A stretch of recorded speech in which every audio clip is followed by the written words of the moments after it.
হঠাৎ করেই ব্যাংকের ম্যানেজারের চেয়ারে এসে বসলেন খালি গায়ের এক যুবক। এরপরই শুরু করলেন একের পর এক অসংলগ্ন কথাবার্তা। নিজেকে দাবি করলেন, আমি বাংলাদেশের সিইও, অনেক বড় অফিসার। ঠাকুরগাঁওয়ের হরিপুর উপজেলার চৌরঙ্গি বাজার শাখা কৃষি ব্যাংকে আজ সকাল 11টার দিকে ঘটে যাওয়া এমনই এক অবিশ্বাস্য ও নাটকীয় ঘটনায় তোলপাড় শুরু হয়েছে নেট দুনিয়ায়। ব্যাংকে ঢুকে খোদ ম্যানেজারের চেয়ার দখল করে বসা এই যুবকের কাণ্ড দেখে মুহূর্তে স্তব্ধ হয়ে যান উপস্থিত কর্মকর্তা, কর্মচারী থেকে শুরু করে সাধারণ গ্রাহকরা।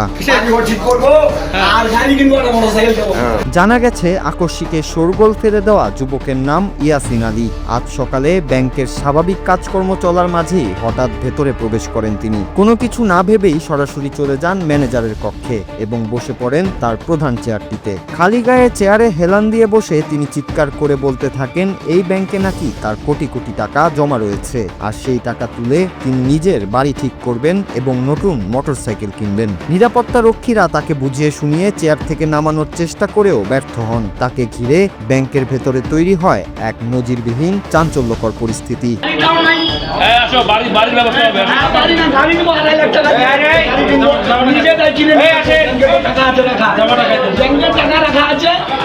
পরিস্থিতি বেগতিক দেখে এবং ব্যাংকের নিরাপত্তা রক্ষায় তাৎক্ষণিকভাবে খবর দেওয়া হয় স্থানীয় থানা পুলিশকে। তবে পুলিশের আগমনও দমাতে পারেনি সেই যুবককে। পুলিশ সদস্যরা ঘটনাস্থলে পৌঁছানোর পরও বেশ কিছুক্ষণ ধরে তাদের সাথে একই রকম অসংলগ্ন ও অদ্ভুতপূর্ণ আচরণ করতে থাকেন ইয়াসিন, যেন পুরো ব্যাংকটাই তার নিজস্ব সম্পত্তি। অবশেষে বেশ কিছুক্ষণ চেষ্টার পর পুলিশ সদস্যরা অত্যন্ত বুদ্ধিমত্তার সাথে কৌশলে তাকে নিয়ন্ত্রণে আনেন এবং নিজেদের হেফাজতে নিতে সক্ষম হন।